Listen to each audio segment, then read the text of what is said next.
प्यारे बच्चों, हमारे YouTube channel student care plus पर आपका हार्दिक स्वागत है। बच्चों, आप देख रहे हैं स्क्रीन पर हम आज कक्षा 12 हिंदी साहित्य के पाठ 8 मलिक मोहम्मद जायसी के 12 मासा का दूसरे पद की व्याख्या करने जा रहे हैं। बच्चों, यह जो दूसरा पद है, इसकी व्याख्या से पहले हम देखेंगे इसके संदर्भ और प्रसंग को, और व्याख्या के बाद में बच्चों विशेष के बारे में जिक्र करेंगे। तो सबसे पहले बच्चों देखते हैं कि इस दूसरे पद का संदर्भ और प्रसंग क्या रहेगा। तो बच्चों, इसके संदर्भ की बात करें तो इसका संदर्भ बच्चों हम यूं कहना चाहेंगे कि 12 मासा के सभी पदों का संदर्भ और विशेष लगभग समान सा ही रहेगा, प्रसंग भी लगभग समान सा ही रहेगा। अंतिम एक पंक्ति को आपको चेंज करना है, उसमें बदलाव करना है, बाकी संदर्भ, प्रसंग और विशेष लगभग वही रहने वाला है, एक दो पंक्तियों को छोड़कर।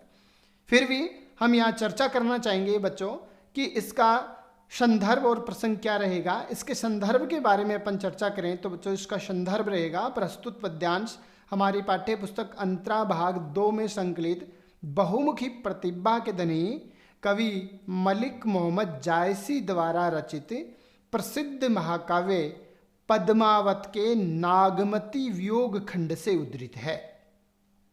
इस अंश को हमारी पाठ्य पुस्तक में 12 मासा शीर्षक से संकलित किया गया है। बात करें बच्चों प्रसंग की तो चित्तौड़ का राजा रतन सेन सिंहलदीप की राजकुमारी पद्मावती से विवाह करने सिंहलदीप चला गया है।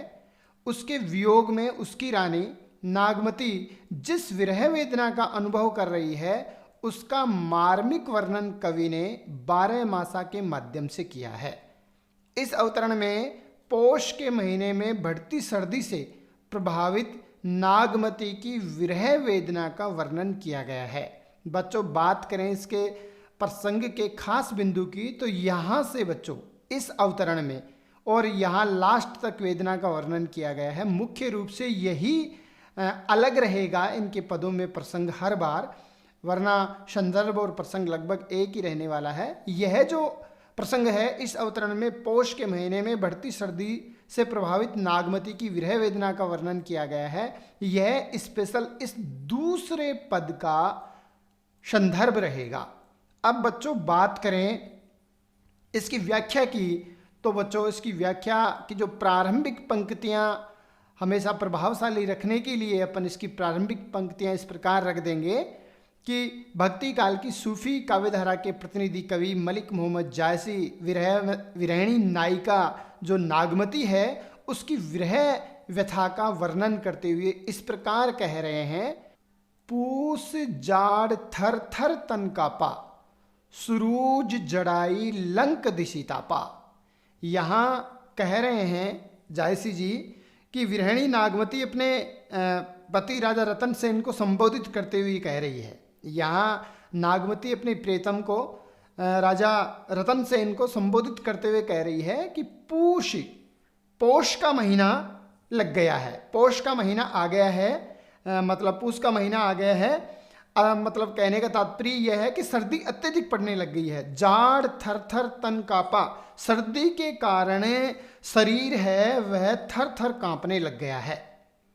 या नागमती अपने पति को संबोधित करते हुए राजा रतन सेन को संबोधित करते हुए कह रही है कि हे प्रियतम, पौष का महीना प्रारंभ हो गया है, पौष का महीना आ गया है, सर्दी इतनी अधिक बढ़ गई है कि शरीर सर्दी से थर थर कांपने लग गया है।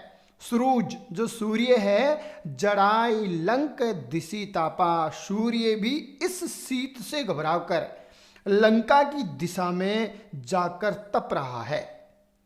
सूरज जड़ाई लंक दिशी तापा, सूर्य भी इस सर्दी से बचने के लिए दक्षिणायन हो गया है, अर्थात लंका की दिशा में दक्षिणायन जाकर तप रहा है।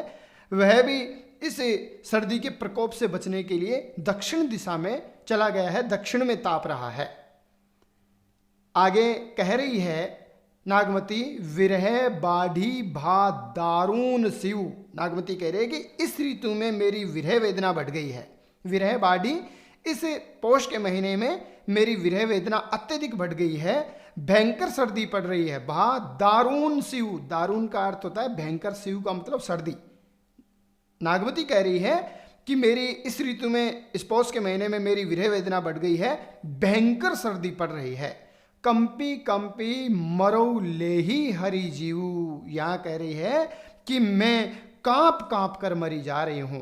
कंपी कंपी मरो, मैं कांप कांप कर मरी जा रही हूँ। ऐसा लगता है कि लेही हरि जीव, ऐसा लगता है कि यह शीत मेरे प्राण हर लेगा।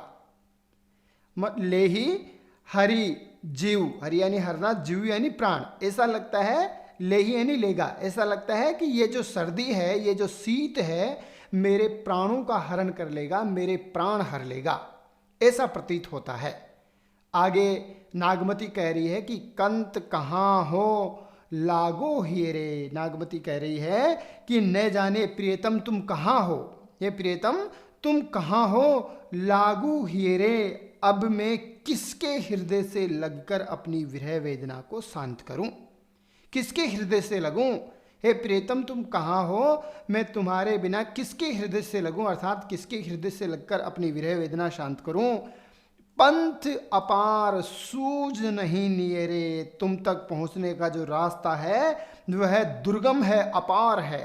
पंथ अपार, तुम तक पहुंचने का जो रास्ता है वह दुर्गम है, अपार है, और सूझ नहीं नियरे, और पास भी नहीं है, निकट भी नहीं है, अर्थात मुझे दिखाई नहीं देता है। तात्पर्य यह है कि निकट नहीं है।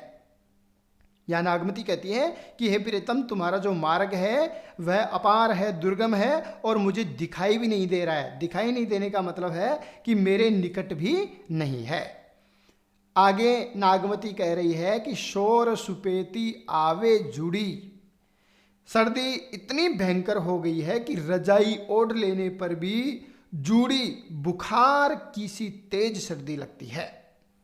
यहाँ नागमती, शोर सुपेती का अर्थ होता है, शोर का मतलब होता है रजाई, सुपेती का मतलब होता है एक तरह से ओढ़ना सहित, मतलब रजाई सहित, अर्थात रजाई ओढ़ लेने पर भी। यहाँ नागमती कह रही है कि सर्दी इतनी भयंकर है कि रजाई ओढ़ लेने पर भी आवे जूड़ी, सर्दी में जो जूड़ी ताप होता है, अत्यधिक सर्दी के कारण जो तेज सर्दी लगने लगती है, और उस समय जो जूड़ी बुखार होती है, उस समय शरीर है वह कांपने लग गया है। यहाँ कहना चाहती है कि रजाई ओढ़ लेने पर भी जूड़ी बुखार की सी तेज सर्दी लगती है, इतनी सर्दी पड़ गई है। जानहूं सेज हिवंचल बूढ़ी, यहाँ नागमती वियोग की पराकाष्ठा को पार कर रही है और कह रही है कि ऐसा लगता है, जानहूं यहाँ उत्प्रेक्ष अलंकार है, ऐसा लग रहा है सेज हिवंचल बूढ़ी, ऐसा लग रहा है कि मेरी सेज हिमालय पर्वत पर जमी बर्फ में डूबी हुई है। हिवंचल हिमालय, बूढ़ी यानी डूबी हुई है, सेज यानी सैया। ऐसा लगता है कि मेरी जो सेज है हिमालय पर्वत पर जमी जो बर्फ है उसमें डूबी हुई है। आगे नागमती कह रही है अपने विरह दशा के बारे में, अपने प्रियतम रतन से इनको संबोधित करते हुए कि चकई निसी बिछुरे दिन मिला, हो निसी बासर विरह को किला। यहाँ नागमती कह रही है कि चकवी रात को अपने प्रियतम से बिछुड़ती है, किंतु दिन में तो अपने प्रिय से मिल जाती है। यह कह रही है कि चकई निसी बिछुरे दिन मिला, कि जो चकई होती है, जो चकवी होती है, वह रात में बिछुड़ जाती है, अपने प्रियतम से रात में बिछुड़ जाती है किसी शाप के कारण। दिन मिला, किंतु दिन में अपने प्रियतम से मिल जाती है। हो निसी बासर विरह को कीला, किंतु मैं तो विरह की ऐसी कोयल हूं जो रात दिन अपने प्रिय से बिछुड़ी हुई व्यथित रहती हूं। यह कह रही है कि हो निसी बासर, कि मैं तो रात दिन विरह कोकिला, उस विरह कोकिला के समान हूँ, उस विरह की ऐसी कोयल हूँ मैं तो कि जो रात दिन अपने प्रियतम से बिछड़ी हुई व्यथित रहती है। आगे अपने प्रियतम से बिछुड़ करके रात दिन जिस प्रकार कोयल है, विरह कोकिला है, वह व्यथित रहती है, विरह वेदना में पागल सी रहती है, उसी प्रकार मैं हो रही हूँ। आगे कह रही है बच्चों कि रेनी अकेली साथ नहीं सखी, अपने प्रियतम को संबोधित करते हुए कह रही है कि रात मुझे अकेले ही काटनी पड़ती है, क्योंकि मेरे साथ कोई सखी भी नहीं है।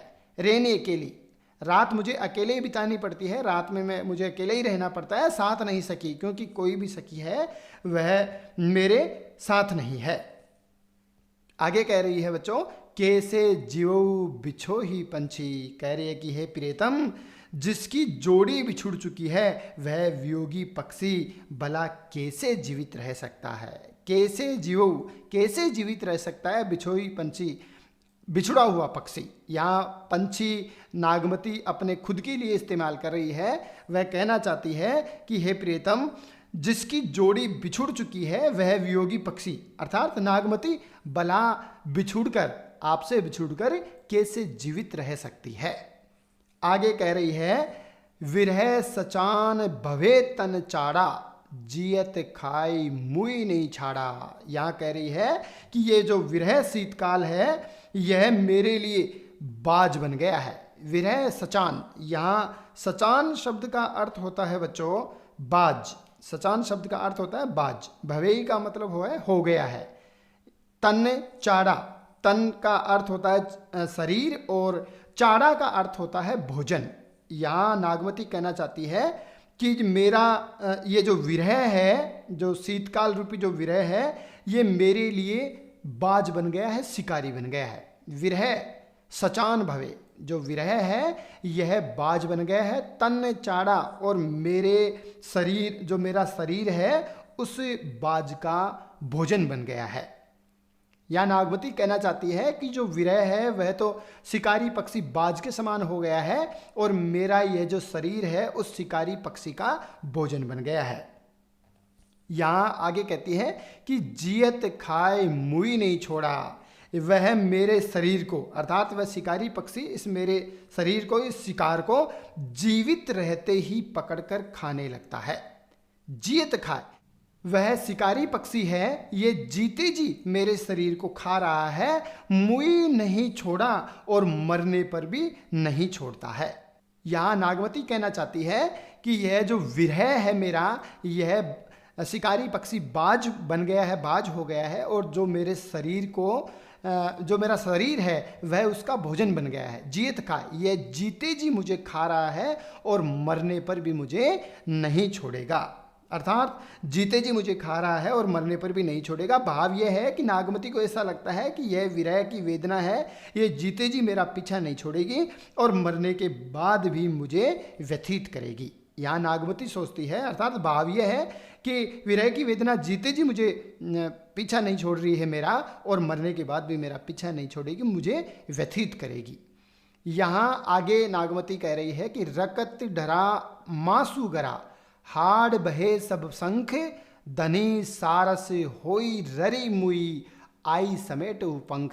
बहुत अच्छी पंक्तियाँ यहाँ नागमती कह रही है, बहुत ही सुंदर अवधी भाषा का यहाँ प्रयोग हुआ है। विरहिणी नागमती अपनी दशा का वर्णन करते हुए कहती है कि इस विरह रकत ढरा मासुगरा, कि इस विरह में मेरे शरीर का सारा रक्त है वह समाप्त हो गया है, निचुड़ गया है। या नागमती कह रही है कि रकत डरा, इस विरह के कारण मेरे शरीर का जो सारा रक्त है वह सूख गया है। मासू गरा, और जो मांस है वह गल गया है, जो मेरे शरीर का जो मांस है वह गल गया है। हाड़ बहे सब शंख, और मेरी हड्डियां हैं वह शंख की तरह पोली अर्थात खोखली हो गई हैं।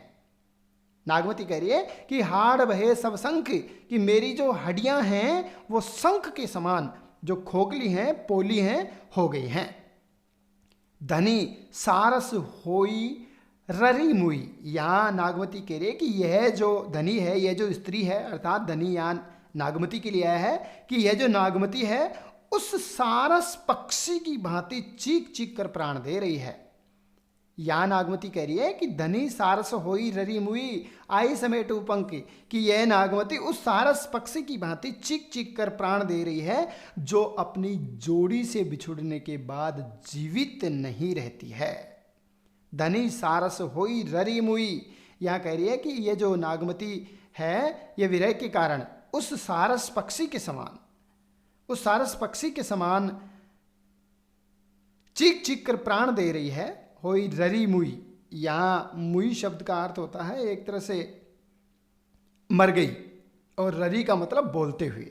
यहाँ कह रही है कि यह जो तुम्हारी जो नागमती है ये सारस पक्षी की भांति है, वह चिल्ला चिल्ला करके बोल बोल करके अर्थात चीख चीख करके अपने प्राण दे रही है। आई समेटे हु पंखी, जो अपनी जोड़ी से बिछुड़ने के बाद जीवित नहीं रहता है, उसी प्रकार यह जो नागमती है वह भी अपनी जोड़ी से बिछुड़ने के बाद जीवित नहीं रह रही है। यह चीख चीख करके पुकार पुकार करके मर रही है। हे प्रियतम, अब आप ही आकर इस मरी हुई स्त्री की मिट्टी समेटना। आई समेटे पंख, यहाँ कह रही है नागमती की हे प्रियतम, अब आकर ही इस सारस पक्षी रूपी जो नागमती है उसके पंखों को आप आकर ही समेटना।